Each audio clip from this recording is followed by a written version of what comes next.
বেশি কে আল্লাহর দিকে মানুষকে ডাকে? মুয়াজ্জিন। কে ডাকে? মুয়াজ্জিন। মুয়াজ্জিনের চেয়ে বেশি কেউ ডাকে? ও দৈনন্দিন 5 বার মানুষকে আল্লাহর দিকে ডাকে। এবং মুয়াজ্জিন 5 বার আজান দেয়, 5 বার, তারপর আবার ইকামত দেয়, ইকামতের ভিতরে আরো 5 বার সে এই কথার সাক্ষী দেয় যে আমি মুসলমান। আশহাদু আল্লা ইলাহা ইল্লাল্লাহ আশহাদু আন্না মুহাম্মাদার রাসূলুল্লাহ। আমি সাক্ষী দিতেছি আল্লাহ ছাড়া কোনো মাবুদ নাই, আমি সাক্ষী দিতেছি মুহাম্মদ সাল্লাল্লাহু আলাইহি ওয়াসাল্লাম আল্লাহর প্রেরিত রাসূল। তাহলে কি বলতেছে? ইন্নানি মিনাল মুসলিমিন। এই কথা বলা মানেই তো এই কথা বলা যে আমি একজন মুসলমান। তো একটা হলো সে মুসলমানের পরিচয় দেয়, আবার মুয়াজ্জিন শব্দটাকে হাইয়া আলাস সালাহ, হাইয়া আলাল ফালাহ, নামাজের দিকে আসো, কল্যাণের দিকে আসো, কামিয়াবির দিকে তুমি আসো। মুয়াজ্জিন 5 বার করে ডাক দেয়। তাহলে আল্লাহ যে বললেন ওই মানুষের চেয়ে ভালো কথা আর কার হইতে পারে যে মানুষকে আল্লাহর দিকে ডাকে, নামাজের দিকে ডাকে, আর সে মুখে বলে আমি একজন মুসলমান। বোঝা গেল এই আয়াতের সবচেয়ে ভালো যার উপরে ফিট হয় তিনি হইলেন মুয়াজ্জিন। এখন বলেন মুয়াজ্জিনের দাম আছে না নাই? আছে, দাম আছে মুয়াজ্জিনের, কিন্তু আমাদের এলাকার ভিতরে দাম নাই মুয়াজ্জিনের। কি করে মুয়াজ্জিন, কি করে ইমাম সাহেব, দাম নেই। আল্লাহর কাছে বড় দামি। একটা তো এই আয়াতের ব্যাখ্যাতে বুঝলাম মুয়াজ্জিনের দাম আছে। দ্বিতীয় আরো একটা হাদিস শুনি তাহলে যারা মুয়াজ্জিন তাদের জন্য। আল্লাহ রাসূল আল্লাহর হাবিব সাল্লাল্লাহু আলাইহি ওয়াসাল্লাম বলেন কাল কিয়ামতের দিন হাসরের ময়দানে যখন মানুষ হাহাকার অবস্থায় থাকবে, কঠিন অবস্থায় যখন থাকবে, নবী রাসূলরা যখন ইয়া নাফসি বলবে, ওই কঠিন সময়ে আল্লাহ রাব্বুল আলামিন 3 শ্রেণীর মানুষকে মুস্ক আম্বরের পাহাড়, মুস্ক আম্বরের টিলার উপরে তাদেরকে বাসস্থান বানিয়ে দিবেন। বলি সুবহানাল্লাহ। এই 3 শ্রেণীর মানুষের ভিতরে এক শ্রেণী বা এক দল লোক হলো যারা এই পৃথিবীতে মানুষকে আল্লাহর দিকে ডাকছে, অর্থাৎ মুয়াজ্জিন ছিল। ওই দিন তাদের কোনো কষ্ট হবে না, আল্লাহ তাদেরকে মুস্ক আম্বরের পাহাড় টিলার উপরে তাদেরকে বাসস্থান বানিয়ে দিবেন। বলি সুবহানাল্লাহ। দ্বিতীয় আরো একটা হাদিসের ভিতরে আসে আল্লাহ রাসূল আল্লাহর হাবিব সাল্লাল্লাহু আলাইহি ওয়াসাল্লাম বলেন যারা দৈনন্দিন আজান দেয় এরা কাল কিয়ামতের দিন আল্লাহ রাব্বুল আলামিন এদের ঘাটটাকে লম্বা বানিয়ে দিবেন। যারা আজান দেয় মুয়াজ্জিন যারা হবে তাদের ঘাটটাকে আল্লাহ রাব্বুল আলামিন লম্বা করে দিবেন। তারা পৃথিবীর, ওই দিন তো সমস্ত পৃথিবীর মানুষ একসঙ্গে থাকবে, তাদেরকে দেখলেই মানুষ বুঝবে যে এই মানুষটা, এই লোকটা পৃথিবীতে আজান দিত, মানুষকে আল্লাহর দিকে ডাকতো। সুবহানাল্লাহ। আরো একটা হাদিস আছে আল্লাহ রাসূল আল্লাহর হাবিব সাল্লাল্লাহু আলাইহি ওয়াসাল্লাম বলেন কোন মানুষ যদি 7 বছর রেগুলার আজান দেয়, কয় বছর? 7 বছর যদি কোনো মানুষ আজান দেয়, মানুষকে আল্লাহর দিকে ডাকে, আল্লাহ রাব্বুল আলামিন ওই মানুষকে, ওই মুয়াজ্জিন সাহেবকে বিনা হিসাবে জান্নাত দিয়ে দিবেন। বলে সুবহানাল্লাহ। তাহলে আমরা সবাই আজানের চেষ্টা করব তো ইনশাআল্লাহ। আল্লাহ আমাদের তৌফিক দান করুক, সবাই বলি আমিন। তো একটা তো হলো এই আয়াতের মুয়াজ্জিনের বড়, যে মুয়াজ্জিন মানুষকে আল্লাহর দিকে ডাকে। দ্বিতীয় নাম্বার হলো যারা মাদারিসের ভিতরে পড়ায়, যারা কোরআন ও সুন্নাত পড়ায়, এরাও মানুষকে, ছাত্রদেরকে আল্লাহর দিকে ডাকে, আল্লাহ ওয়ালা বানাবার চেষ্টা করে। তারপরে যারা তবলিগি মেহনত করে, তবলিগি কিতাব পড়ে, এরাও মানুষকে আল্লাহর দিকে ডাকে। পিঠে হাত দিয়ে দিয়ে ভাইজান চলেন মসজিদে, ডাকে না আল্লাহর দিকে? 3 নম্বর এরা। 4 নম্বর এর ব্যাখ্যা হলো যারা এই যে ওয়াজ নসিহত করে মানুষকে আল্লাহর দিকে ডাকে, এরাও আল্লাহর কাছে ভালো মানুষ। তো আমরা মানুষকে দ্বীনের দাওয়াত দিব তো সবাই ইনশাআল্লাহ। সবাই একে অপরকে, নিজের পরিবারের লোকজনকে সবাই ডেকে ডেকে আল্লাহর দিকে আনবো তো ইনশাআল্লাহ। আল্লাহ আমাদের তৌফিক দান করুক, সবাই বলি আমিন। আমরা বাড়িতে থাকি, আজান হয়ে গেছে, মুয়াজ্জিন আজান দিয়েছেন, আমরা যখন মসজিদের দিকে আসি, নামাজের দিকে আসি, আমাদের বাড়িতে ছেলে মেয়ে আছে, ওনাদেরকে তো আমরা বলতে পারি যে চলো মসজিদে চলো, তাদেরকে সঙ্গে নিয়ে হয়তো আসতে পারি। ওই যে আয়াত আমি পড়ছিলাম, কো আনফুসাকুম ওয়া আহলিকুম নারা, নিজেকেও জাহান্নাম থেকে বাঁচাও, নিজের পরিবারের লোকজনকে জাহান্নাম থেকে বাঁচাও। তো চেষ্টাটা তো আমি বলছিলাম, চেষ্টা ব্যাখ্যা চেষ্টা, তো চেষ্টা তো আমাকে করতে হবে। আমি মসজিদে আসতেছি, আমার সন্তান কেন মসজিদে আসলো না, এই ফিকির, এই চিন্তা তো আমার নিতে হবে। আমরা আজান হয়ে গেছে, নিজেরাই মসজিদে আসি, আমার সন্তানকে আমি মসজিদের দিকে ডাকি না। মুহতারাম দোস্ত আজিজ, আর যে সন্তানকে আমি ভালোবেসে মোহাব্বত করে তাকে আমি বিছনায় রেখে আসছি, তাকে আমি বাড়িতে রেখে আসছি, তাকে আজ কষ্ট হবে বলে তাকে আমি মসজিদের দিকে আনি নাই, এই সন্তান কিন্তু কাল কিয়ামতের দিন আল্লাহ রাব্বুল আলামিনের কাছে আমার আপনার নামে অভিযোগ দায়ের করবে, অভিযোগ করবে আল্লাহর কাছে। রব্বানা ইন্না আতা'না সাদাতানা ওয়া কুবারা'না ফাআযাল্লুনা আস-সাবিলা রব্বানা আতিহিম যি'ফাইন মিনাল আযাব। ও আল্লাহ, আমি তো পৃথিবীতে এদেরই অনুসরণ করেছিলাম, এরাই তো আমাদেরকে আল্লাহর দিকে ডাকে নাই, এরাই তো আমাদেরকে মসজিদের দিকে ডাকে নাই, এরাই তো আমাদেরকে পথভ্রষ্ট করেছে, এরা তো কোনোদিন আমাকে নামাজের জন্য গালি দেয় নাই, নামাজের জন্য তো কোনোদিন মারপিট করে নাই, এরাই তো আমাদেরকে পথভ্রষ্ট করেছে। আল্লাহ, আজ আমাকে জাহান্নামে দিয়েছো, কোনো অসুবিধা নাই, আমি জাহান্নামে যাইতে চাই, কিন্তু যারা আমার অভিভাবক ছিল, যাদের কারণে আজ আমি জাহান্নামী হয়ে গিয়েছি, তাদেরকে আমাদের তুলনায় ডাবল শাস্তির ব্যবস্থা করো। নাউযুবিল্লাহ। তো আমরা কি এই শাস্তি খাইতে চাই জাহান্নামে? তো আমরা কি করব? সবাই নিজের পরিবারের লোকজনকে নিজেরাও নামাজি হব, তাদেরকেও নামাজি বানানোর জন্য চেষ্টা করব ইনশাআল্লাহ। আল্লাহ আমাদের তৌফিক দান করুক, সবাই বলি আমিন। খারাপ লাগতেছে না তো আপনাদের? চলবে আরো কিছু সময় ইনশাআল্লাহ। দুই একজন মাঝে মাঝে উঠাউঠি করতেছে, আমি মনে হয় যে ভালো লাগতেছে না মনে হয় তাদের। আল্লাহু আকবার। তো মুহতারাম দোস্ত আজিজ, এই দিনই জলসার ফায়দা আছে, এই কথাটা বলতে গিয়ে অনেক কিছু কথা বললাম। এই জলসা বন্ধ হবে না, বন্ধ করা যাবে? এসব চলাইতে হবে। এর আরেকটা ফায়দা হলো, আজ অনেক যুবক ভাইরা এই জায়গাতে উপস্থিত আছেন।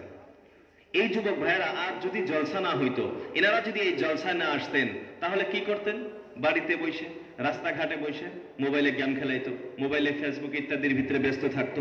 কমাস কমে এই জলসার কারণে এই 2-3 ঘন্টা সময় মোবাইল টিপার যে গুনাহ, এই গুনাহ থেকে তো বাঁচতে, কমাস কমে গুনাহ থেকে তো বাঁচছে। দ্বিতীয় নম্বর, যত সময় জলসায় বসে আছে, এই জলসায় বসার সওয়াবটুকু তো পাইতেছে। এই সময় যে 2-3 ঘন্টা সময়, এই 2-3 ঘন্টা সময় তো আল্লাহকে রাজি খুশি করার জন্য পার হলো আমাদের। তাহলে আর কি ফায়দা লাগে? আর কি ফায়দা লাগে? এই জন্য মুহতারাম দোস্ত আজিজ, এই জলসাগুলি আমাদের আরো বেশি বেশি করে করার প্রয়োজন আছে, ঠিক কিনা? আল্লাহ আমাদের এই সব আয়োজন আরো বেশি করে করার তৌফিক দান করুক, সবাই বলি আমিন। আরো জোরে বলি আমিন।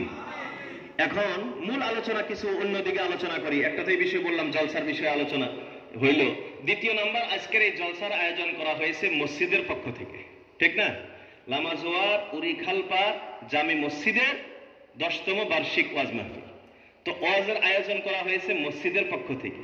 এই মসজিদটা কার ঘর? সবাই বলেন না কার? আল্লাহর ঘর। শুধুমাত্র এটা না, পৃথিবীতে যত ঘর মসজিদ আছে, এই সমস্ত মসজিদগুলি কার? আল্লাহ। আর আল্লাহ রাব্বুল আলামিন এই যে পৃথিবীতে মসজিদ ঘরগুলি দিলেন, আল্লাহ যে মসজিদ নির্মাণ করতে বললেন, কেন? এই মসজিদ নির্মাণের মূল উদ্দেশ্য হলো, এই মসজিদ হলো মানুষের অস্তিত্বের কারণ। কিসের কারণ? অস্তিত্বের কারণ। যতদিন মসজিদ আছে, মানুষের অস্তিত্ব টিকে থাকবে। যেদিন মসজিদ থাকবে না, মানুষের অস্তিত্ব থাকবে না, মানুষ থাকবে না। কেন? আল্লাহ রাব্বুল আলামিন বলেন, ইন্না আউওয়ালা বাইতিন ওয়াদিআ লিন-নাস লাল্লাযী বিবাক্কাতা মুবারাকা। আল্লাহ রাব্বুল আলামিন বলেন, ইন্না আউওয়ালা বাইত, অবশ্যই সর্বপ্রথম ঘর, ওয়াদিআ লিন-নাস, যেটা মানুষের জন্য রাখা হয়েছে, লাল্লাযী বিবাক্কা, যেটা মক্কা অর্থাৎ মক্কা শহরে অবস্থিত, মুবারাকা, যে জায়গাটা হলো বড় বরকতময়। আল্লাহ রাব্বুল আলামিন বলেন, সর্বপ্রথম ঘর অর্থাৎ বাইতুল্লাহ, কাবা ঘর আল্লাহ রাব্বুল আলামিন যে নির্মাণ করলেন, আল্লাহ রাব্বুল আলামিন যে কাবা ঘরটা বানাইলেন, কেন বানাইলেন? আল্লাহ বলেন, বুদিআ লিন-নাস, মানুষের অস্তিত্বের কারণে আমি আল্লাহ নির্মাণ করেছি। কাবা যতদিন আছে মানুষ থাকবে, কাবাও থাকবে না, মানুষের অস্তিত্বও থাকবে না। কাবা ঘরটা কোথায় আছে? আল্লাহ রাব্বুল আলামিন বলেন বাক্কা শহর অর্থাৎ মক্কা শহরে অবস্থিত। আর এই জায়গার অবস্থান হলো, আল্লাহ রাব্বুল আলামিন বলেন মুবারাকা, এই জায়গাটা হলো বড় বরকতময়। ওই জায়গাতে আপনি যদি কোনো ইবাদত নাও করেন, বসে থাকলেও সেকেন্ডে সেকেন্ডে, মুহূর্তে মুহূর্তে আপনার উপরে 1 লাখ করে বরকত রহমত নাজিল হবে। বলি সুবহানাল্লাহ। কাবা ঘর, বাইতুল্লাহ, মসজিদে হারাম, এটা বড় বরকতময় জায়গা। এরা বন্ধুরা আমার, কেমন বরকত, কেমন বরকত! আল্লাহ রাসূল, আল্লাহর হাবিব সাল্লাল্লাহু আলাইহি ওয়াসাল্লাম বলেন, এই পৃথিবীতে 3টা মসজিদ বিনে অন্য কোন মসজিদের জন্য মসজিদকে উদ্দেশ্য করে সফর করা জায়েজ নাই, হারাম। পৃথিবীতে মাত্র 3টা মসজিদ আছে যা আপনি এই 3টা মসজিদ কেন্দ্রিক জিয়ারতের জন্য যাইতে পারেন, মসজিদকে দেখার জন্য আপনি যাইতে পারেন। এটা হলো 3টা মসজিদ। এই 3 মসজিদের বাহিরে পৃথিবীর কোন মসজিদকে উদ্দেশ্য করে যাওয়া জায়েজ নাই। ওই বাংলাদেশের 313 গম্বুজ নাকি 60 গম্বুজ, দেখার জন্য যাওয়া জায়েজ নাই। বিভিন্ন জায়গায় পুরানা মসজিদ আছে, আমাদের ধুবড়ী জেলাতে আছে, পানবাড়িতে এক মসজিদ আছে, অনেক মানুষ ওই জায়গাতে দেখার জন্য যায়, এটা জায়েজ নাই। মসজিদ দেখার জন্য যদি যান তাহলে পৃথিবীতে 3টা মসজিদ আছে, এই 3টা মসজিদ আপনি দেখতে যাইতে পারেন। তার ভিতরে 1 নাম্বার মসজিদে হারাম, 2 নাম্বার বাইতুল মুকাদ্দাস মসজিদে আকসা, 3 নাম্বার মসজিদে নববী মদিনার। এই 3 মসজিদ ছাড়া অন্য কোন মসজিদকে উদ্দেশ্য করে সফর করা জায়েজ নাই। এই 3 মসজিদ, এটা পৃথিবীর ফজিলতপূর্ণ মসজিদ, দামি মসজিদ। মসজিদে হারামের বরকত কেমন, ফজিলত কেমন? বলে মসজিদে হারামের ফজিলত হলো, এই জায়গাতে আপনি যে কোনো ইবাদত করবেন, আল্লাহ রাব্বুল আলামিন 1-এর বদলা 1 লাখ গুণ সওয়াব আল্লাহ আপনার আমলনামায় দিয়ে দিবেন। বলি সুবহানাল্লাহ। আপনি এইখানে বসে সুবহানাল্লাহ বললেন একবার, 10টা নাকি কমাস। এই সুবহানাল্লাহ যদি আপনি মসজিদে হারামে গিয়ে পড়েন, কত সওয়াব হবে? 1 লাখ। আপনি 2 রাকাত নামাজ পড়ছেন, এই জায়গাতে পড়বেন 10, মিনিমাম 10টা নাকি, 1-এর বদলা 10। মসজিদে হারামে যাবেন, 1-এর বদলা 1 লাখ। যে কোনো ইবাদত ওইখানে করলে 1-এর বদলা 1 লাখ পাওয়া যায়। এই জন্য ওই জায়গাতে বেশি বেশি যাওয়ার চেষ্টা করা লাগে। করি তো আমরা চেষ্টা? সবারই আশা আকাঙ্ক্ষা আছে যাওয়ার? পাসপোর্ট আছে সবারই? হ্যাঁ, পাসপোর্ট জিজ্ঞাসা যদি করা যায়, হুজুর উমরা করার ইচ্ছা আছে, হজ করার ইচ্ছা আছে, বলে হুজুর একবার এটা ছোট থেকে নিয়ত, হজ উমরা করবার জন্য জামু নিয়ত করে থুয়ে দিছি। বলে পাসপোর্ট তো বানাই নাই। আপনার পাসপোর্ট না বানানো পর্যন্ত হজ উমরার নিয়তই হবে না, আপনার নিয়তই হবে না। পাসপোর্ট বানাবেন ওই দিন, যেদিন আপনার পাসপোর্ট আপনি হাতে পাইছেন, ওই দিন আপনার উমরার নিয়ত ক্লিয়ার হইল, তাতে এখন আপনার নিয়ত হয়েছে উমরার। বাকি তো আল্লাহ যখন চাইবে, যাকে চাইবে নিয়ে যাবে। তো আমরা বেশি বেশি যাওয়ার চেষ্টা করবো ইনশাআল্লাহ। কারণ আমি যদি চেষ্টা করি, একটা বস্তু আপনি লক্ষ্য করবেন, আমি এই মসজিদে আমার 10-12 বছর বয়স থেকে ধরার নামাজ আরম্ভ করছি।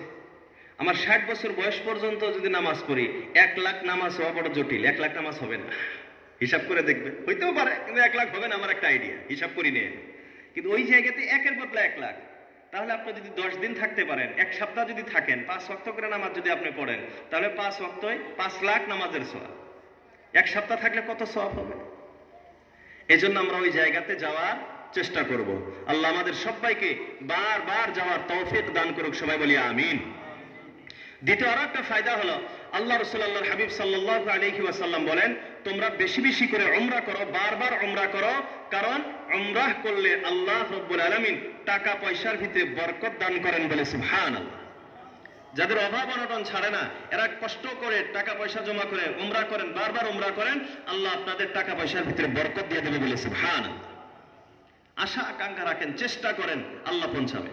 বাকি তো আর একটা বস্তু হলো, ওই জায়গাতে টাকা পয়সা থাকলেই যাওয়া যায় না। টাকা থাকলেই মক্কা মদিনা যাইতে পারে না। এটা তো লম্বা কাহিনী ঘটনা আছে এর ভিতরে। আল্লাহ রাব্বুল আলামিন আদম আলাইহিস সালাতু ওয়াস সালামের পিঠে হাত রেখে কিয়ামত পর্যন্ত যত মানুষ আসবে সমস্ত মানুষের রূহ একবার সৃষ্টি করছেন। আর এই রূহগুলিকে আল্লাহ রাব্বুল আলামিন আলমে আরওয়াহ রূহ জগতের ভিতরে রেখে দিয়েছেন। আমার আপনার রূহটাও আত্মাটাও সেখানে ছিল।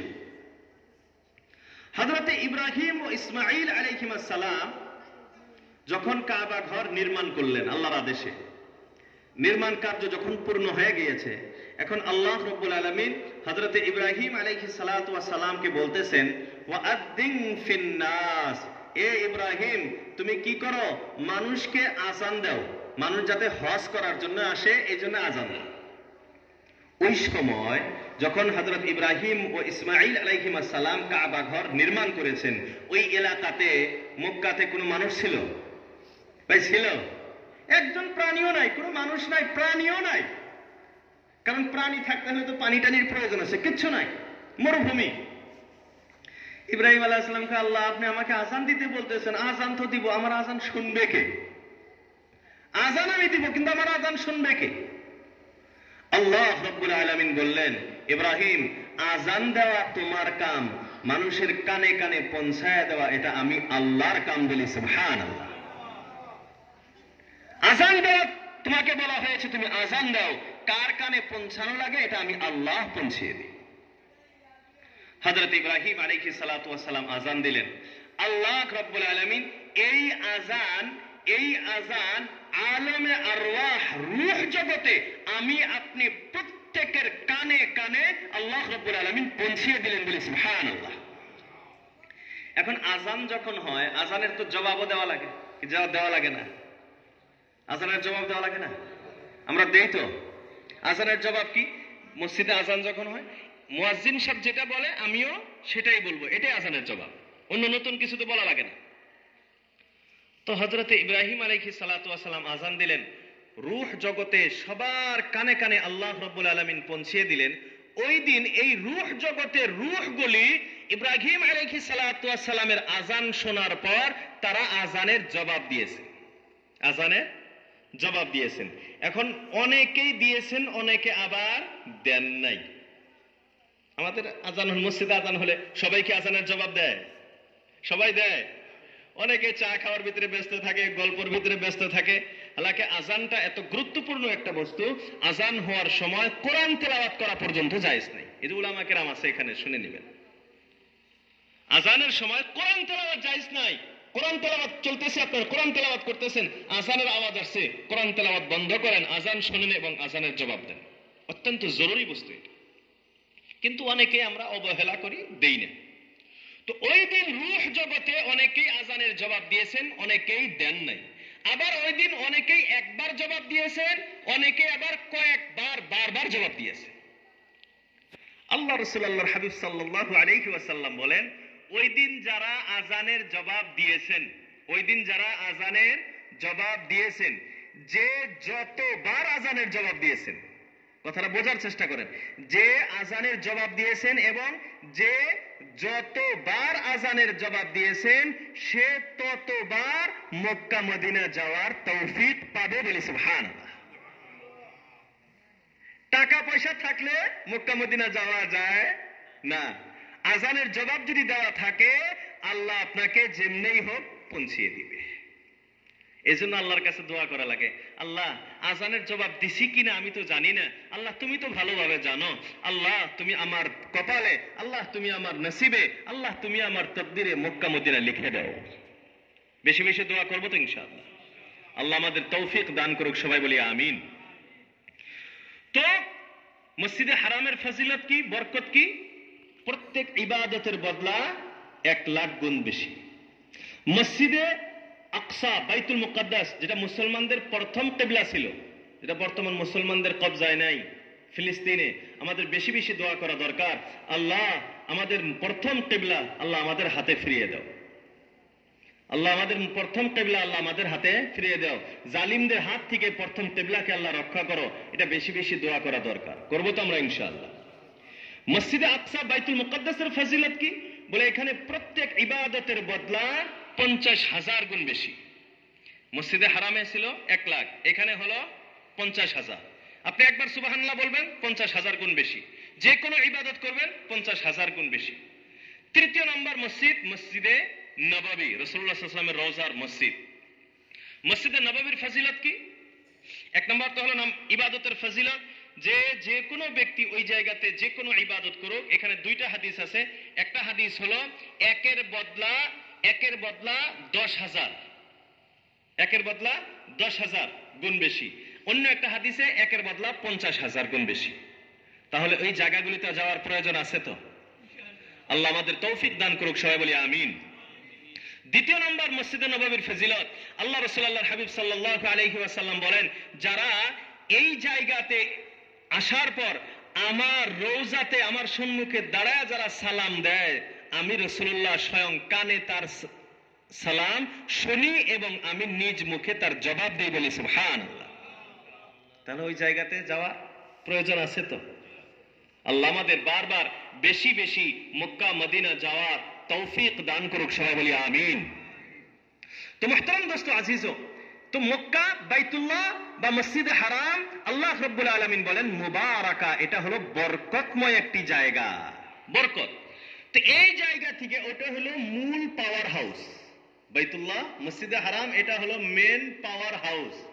এইখান থেকে পৃথিবীতে যত মসজিদ আছে এই সমস্ত মসজিদগুলির পাওয়ার লাইন সাপ্লাই হয় ওই জায়গা থেকে। তার মানে আল্লাহর রহমত ও বরকত যা কিছু নাজিল করেন সর্বপ্রথম বাইতুল্লাহর উপরে নাজিল হয়। এখান থেকে ট্রান্সফরমার তারের মাধ্যমে, তো এটা বোঝানোর জন্য বলতেছি, আল্লাহ প্রত্যেক মসজিদে মসজিদে কানেকশন হিসেবে পৌঁছিয়ে দেয়। এজন্য আমি আপনি যদি মসজিদের সাথে সম্পর্ক গড়াই, আমার সম্পর্ক হবে কাবার সাথে, বাইতুল্লাহর সাথে আমার সম্পর্ক হবে, বাইতুল্লাহর সাথে সম্পর্ক হলে আমি আপনি জান্নাত পর্যন্ত যাইতে পারবো, বলি সুবহানাল্লাহ। এখন মসজিদ কার ঘর? আল্লাহ মসজিদ কেন বানাইলেন? মানুষের অস্তিত্বের কারণে। কথাগুলি বুঝার চেষ্টা করবেন। আল্লাহ মসজিদ নির্মাণ করলেন, মসজিদ বানানোর অর্ডার দিলেন কেন? বলে মসজিদ মানুষের অস্তিত্বের কারণ। যতদিন মসজিদ থাকবে মানুষ থাকবে, মসজিদ থাকবে না মানুষের অস্তিত্ব শেষ হয়ে যাবে।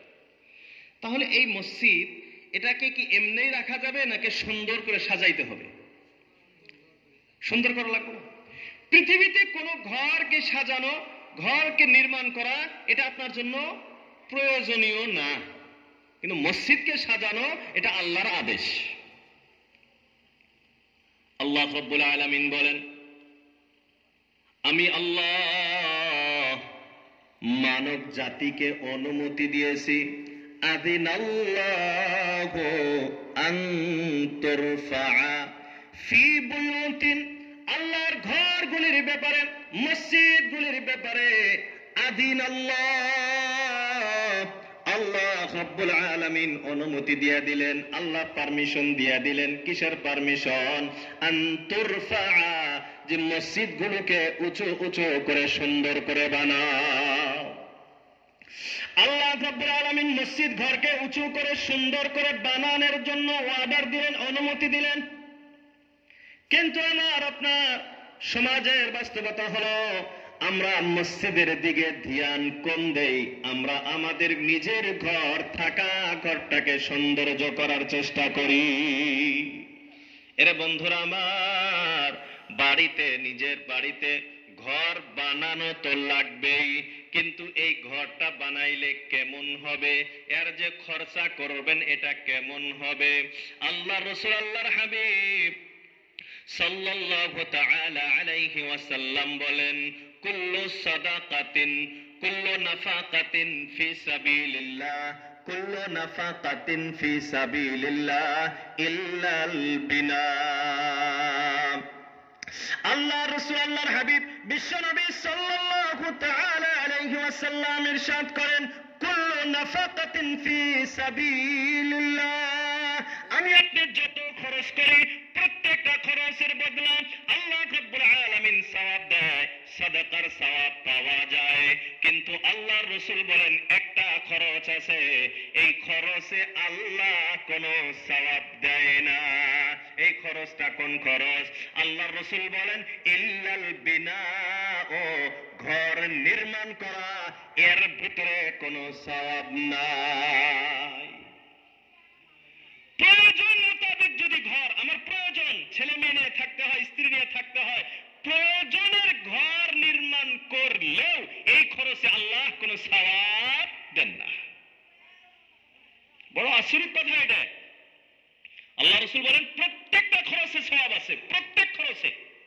আপনি কাপড় পরিধান করলেন, কাপড় কিনলেন, এই কাপড় কেনাটাও এটাও আপনার সাদাকার সওয়াব। আপনি আপনার স্ত্রীকে টাকা দিলেন, এটাও সাদাকার সওয়াব। আপনি আপনার সন্তানকে খাওয়াইতেছেন, এটা সাদাকার সওয়াব।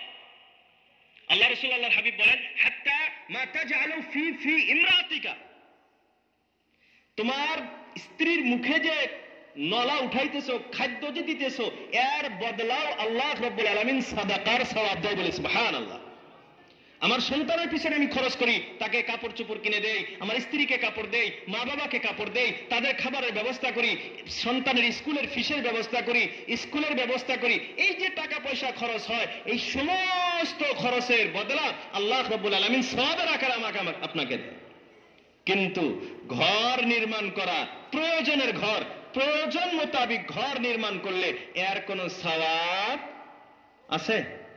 নাই। তাহলে প্রয়োজন মোতাবিক বানাইলেই সওয়াব নাই। আমি যদি অপ্রয়োজনীয় 10 তলা বানাই, সওয়াব পাওয়া যাবে? এটা হবে অপচয়, নষ্ট করা হবে, অপচয় খরচ। আর আল্লাহ রাব্বুল আলামিন বলেন ইন্নাল মুবাযযিরিনা কানু ইখওয়ানাশ শায়াতিন।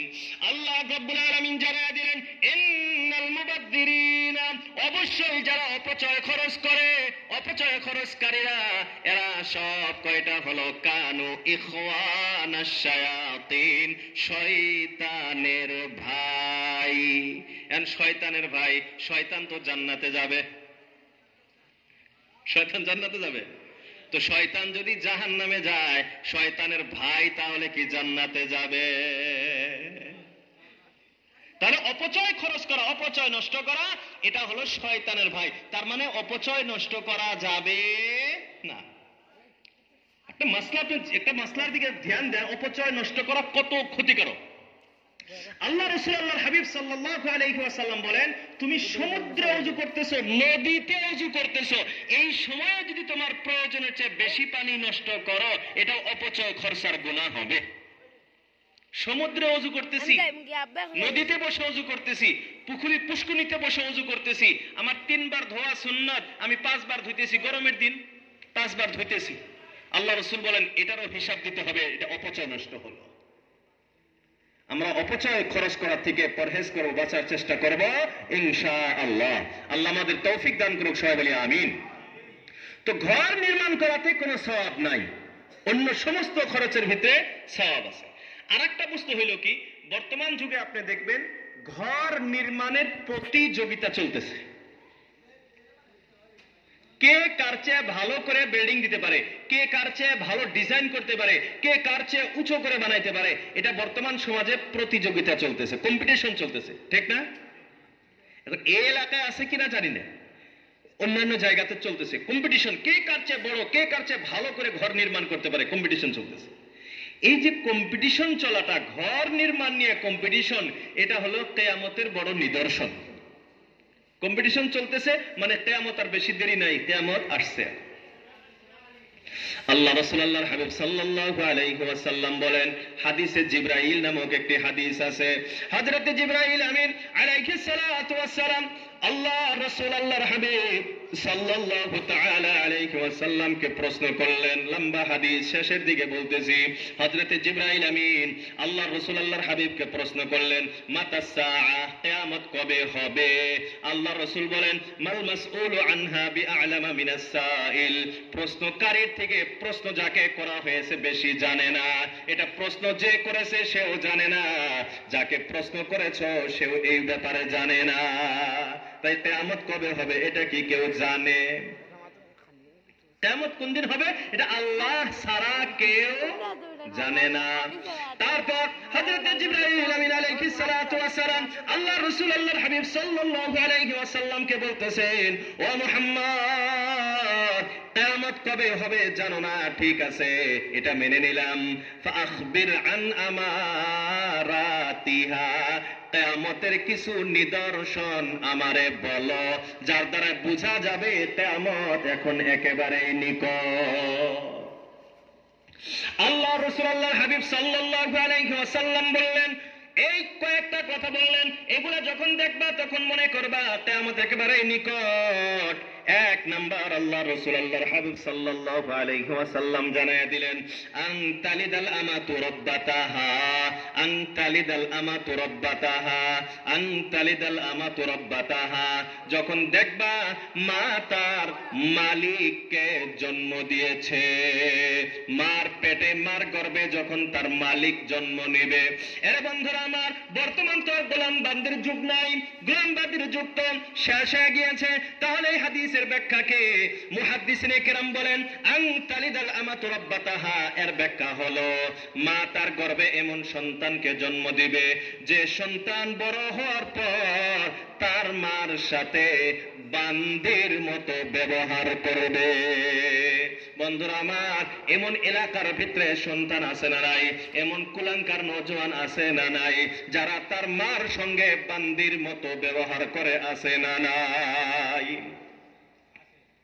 এর বন্ধুরা আমার, আমার নিজের চোখে দেখা এমন ঘটনা আছে, এমন কুলাঙ্কার সন্তান এই পৃথিবীতে আছে যারা শুধুমাত্র মা বাবাকে গালি দেয় এমন না, মা বাবাকে উপরে হাত উঠায়, মা বাবাকে মারপিট করে, এমন কুলাঙ্কার সন্তান ওই পৃথিবীতে আছে না নাই? এর বন্ধুরা আমার, মা বাবার হক, এটা হলো আমার আপনার জন্য বড় হক। আল্লাহ রাব্বুল আলামিন বলেন, ওয়া কাযা রাব্বুকা আল্লা তা'বুদু ইল্লা ইয়্যা ওয়া বিল ওয়ালিদাইনি ইহসানা। আল্লাহ বলেন, এ দুনিয়ার মানুষ, আমি আল্লাহ তোকে জন্ম দিয়েছি, তোমাকে জন্ম দেওয়ার মূল স্রষ্টা আমি, এই জন্য আমি ছাড়া অন্য কারো ইবাদত করা যাবে না, আমি আল্লাহর ইবাদত করতে হবে। কিন্তু এই পৃথিবীতে আমি তোমাকে মাটি ফাটিয়ে উপরে আনি নাই, আসমান থেকে তোমাকে ডাইরেক্ট এই পৃথিবীতে পাঠাই নাই, আমি তোমাকে মা বাবার মাধ্যমে তোমাকে এই পৃথিবীতে আনছে। এই জন্য মূল স্রষ্টা খালিক যদিও আমি আল্লাহ, কিন্তু তোমাকে এই পৃথিবীতে সৃষ্টিকর্তা, তোমাকে জন্মদাতা, এই পৃথিবীর মুখ দেখানে হলো তোমার মা বাবা। এই জন্য যখন তুমি আমি আল্লাহর ইবাদত বন্দেগী করবা, আমি ইবাদত করার সাথে সাথে দ্বিতীয় নাম্বার তোমার উপরে দায়িত্ব, তুমি মা বাবার সঙ্গে ইহসান করবা। মা বাবার সাথে কি করতে হবে? ইহসান শব্দটা সবাই বলেন, কি করতে হবে? ইহসান মনে থাকবে তো? বন্ধুরা আমার, ইসলামিক কিছু ভাষা আছে, কিছু শব্দ আছে, এগুলি আমার আপনার জানা দরকার। ইসলামিক যে ভাষা আছে, এই ভাষাগুলিও আমার আপনার প্রয়োগ করা, ব্যবহার করা এবং জানা অত্যন্ত জরুরি। নামাজ আছে, সালাত, সিয়াম, এরকম ধরনের আরো যে শব্দগুলি আছে, এগুলো আমাদের জানা দরকার। তো ইহসান একটা শব্দ, এখানে তিনটা শব্দ আমি আপনাদেরকে বলবো। একটা হলো আদল, একটা কি? আদল, আদল মানে ইনসাফ, আদল মানে ইনসাফ। আর একটা হলো জুলুম, জুলুম মানে অত্যাচার। আর একটা হলো ইহসান। এই তিনটা আমি আপনাদেরকে বোঝাবো। আল্লাহ রাব্বুল আলামিন এই তিনটারই আদেশ এক জায়গাতে করেছেন। একটা তো হলো আল্লাহ বলেছেন, আল্লাহ কারো প্রতি জুলুম করেন না, জুলুম করা যাবে না। আয-যুলমু যুলমাতুন ইয়াউমাল কিয়ামা, যারা এই পৃথিবীতে জুলুম করবে তাদের কিয়ামতের দিন এই জুলুমের শাস্তি অন্ধকারের ভিতরে দেওয়া হবে, কঠিন অন্ধকারের দ্বারা এদেরকে শাস্তি দেওয়া হবে। তো আদল, জুলম। জুমার নামাজ তো সবাই আদায় করি আমরা, পাঁচ জুমার নামাজ সবাই পড়ি তো আমরা, সবাই আসি, মসজিদে আসি আমরা। জুমার দিন খুতবা হয়তো, প্রথম খুতবা, দ্বিতীয় খুতবা, দুই খুতবা হয়তো। তো খুতবার আগে আসি না পরে আসি? অনেক যুবক ভাইয়েরা আছে, সময় হয় না, এদিকে ইমাম সাহেব খুতবা শেষ করছে, ওই সময় দৌড়ে এসে খালি আল্লাহু আকবার বলে। আছে না এরকম? খারাপ লাগতেছে না আপনাদের? আল্লাহু আকবার। তো আপনি একটা বস্তু লক্ষ্য করবেন, ইমাম সাহেব খুতবা যে পাঠ করে, দ্বিতীয় খুতবাতে দেখবেন কয়েকটা বস্তু আছে প্রত্যেক জুমাতেই পড়ে। আর একটা হলো মানে খুতবা শেষ অবস্থা, মানে খুতবা এখন শেষ হবে, আমরা এখন দাঁড়াবো, এই সময় ইমাম সাহেব কিছু বলে, আউযু বিল্লাহি মিনাশ শাইতানির রাজীম, ইন্নাল্লাহা ইয়া'মুরু বিল আদলি ওয়াল ইহসান ওয়া ইতা'i যিল কুরবা ওয়া ইয়ানহা আনিল ফাহশা'i ওয়াল মুনকারি ওয়াল বাগই ইয়া'iদুকুম লা'আল্লাকুম তাযাক্কারুন ওয়াযকুরুল্লাহা ইয়াযকুরুকুম ওয়াদউহু ইস্তাজিব লাকুম ওয়া লাযিকরুল্লাহি তাআলা আ'লা ওয়া আওলা ওয়া আ'আজ্জু ওয়া আজাল্লু ওয়া আহাম্মু ওয়া আতাম্মু ওয়া আকবার। মানুষ ভাবে যে হুজুর এখন খারাপ আর দোয়া কইছে, সব খারাপ হয়, কথা আছে না? এটা কি খারাপ আর দোয়া না? তো ইন্নাল্লাহা ইয়া'মুরু বিল আদলি ওয়াল ইহসান ওয়া ইতা'i যিল কুরবা ওয়া ইয়ানহা আনিল ফাহশা'i ওয়াল মুনকারি ওয়াল বাগই ইয়া'iদুকুম লা'আল্লাকুম তাযাক্কারুন। এটা একটা আয়াত। এটা কি আয়াত? কোরআনে কারীমের একটি আয়াত। এখন প্রশ্ন হয়, ইমাম সাহেব প্রত্যেক জুমাতে, প্রত্যেক শেষ খুতবাতে এই আয়াত কেন পাঠ করেন? একই আয়াত প্রত্যেক শুক্রবারে পাঠ করা হয়, তার মানে এর ভিতরে কিছু না কিছু রহস্য আছে। না হলে একটা কথা তো বারবার বলা প্রয়োজন নাই। প্রত্যেক জুমাতেই এই একই আয়াত পড়তেছে, তার মানে এর ভিতরে বড় গুরুত্বপূর্ণ কিছু আলোচনা আল্লাহ রাব্বুল আলামিন করেছে। আলোচনাটা কি? অল্প ধ্যান দিয়ে শুনলে, এখন যে জুমার আগামী জুমাতে খুতবা শুনবো, তখন আমাদের জেহেনের ভিতরে আসবে, ও হুজুর কয়ে গেছিল, এই কথাগুলি এর ভিতরে আছে। আল্লাহ রাব্বুল আলামিন বলেন, ইন্নাল্লাহা ইয়া'মুরু, অবশ্যই আল্লাহ রাব্বুল আলামিন ইয়া'মুরু, আদেশ করতেছেন, আল্লাহ অর্ডার দিতেছেন। কিসের অর্ডার? এক নাম্বার বিল আদল, আদল করার জন্য অর্ডার দিতেছে, আদল করো, ইনসাফ করো। দুই নাম্বার আল্লাহর অর্ডার ওয়াল ইহসান, ইহসান করো। তিন নাম্বার আল্লাহর অর্ডার ওয়া ইতা'i যিল কুরবা, আত্মীয় স্বজনের সাথে ভালো ব্যবহার করো, আত্মীয় স্বজনের হক আদায় করো। তিন নম্বর আল্লাহর অর্ডার ওয়ানহা, আর আল্লাহ বাধা দিতেছেন, নিষেধ করতেছেন, আনিল ফাহশাই ওয়াল মুনকারি, বেহায়া, নির্লজ্জতা এবং গুনাহ থেকে আল্লাহ নিষেধ করতেছেন। ইয়াইদুকুম ওয়াল বাগি, আর জুলুম করার থেকে আল্লাহ নিষেধ করতেছেন। ইয়াইদুকুম, আল্লাহ রাব্বুল আলামিন তোমাদেরকে উপদেশ করতেছেন। কেন আল্লাহ উপদেশ করতেছেন? লাআল্লাকুম তাযাক্কারুন, যাতে করে তোমরা উপদেশ গ্রহণ করে আল্লাহ ওয়ালা ভালো মানুষ হইতে পারো। এখন এর ভিতরে অনেক কয়টা আদেশ আসলো?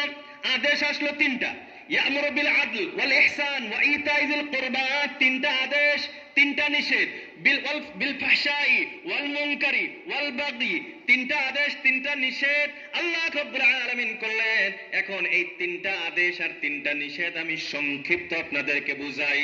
এর বন্ধুরা আমার, এক নাম্বার আল্লাহ রাব্বুল আলামিন আদেশ দিলেন ইনসাফ করার। কিসের ইনসাফ? ইনসাফ কাকে বলা হয় এটা এখন বুঝতে হবে। বন্ধুরা আমার, পাল্লা তো সবাই চিনি, পাল্লা চিনি তো, নাকি বলেন? পাল্লা, পাল্লাতে এক সাইডে পাথর রাখা হয় আর এক সাইডে সামান রাখা হয়। এখন পাল্লা আর সামান যদি সমান সমান হয়, কাটা যদি সিধা উপরে থাকে, একে বলা হয় ইনসাফ। একে কি বলা হয়? ইনসাফ। আপনার কাছে আমি 5 টাকা নিয়েছিলাম, আপনি আমাকে 5 টাকার দ্বারা সহায় করেছেন, আমিও আপনাকে 5 টাকার দ্বারা সহায় করলাম, এটা কি হইল? ইনসাফ। আপনি আমারে 5000 টাকা দিয়ে সহায় করছেন, আমিও আপনারে 5000 টাকা দিয়ে সহায় করলাম, কি হইল? ইনসাফ। আমি 200 টাকা দিয়ে কাপড় কিনছি, আপনারাও আমি 200 টাকা দিয়ে কাপড় কিনে দিলাম, কি হইল? ইনসাফ।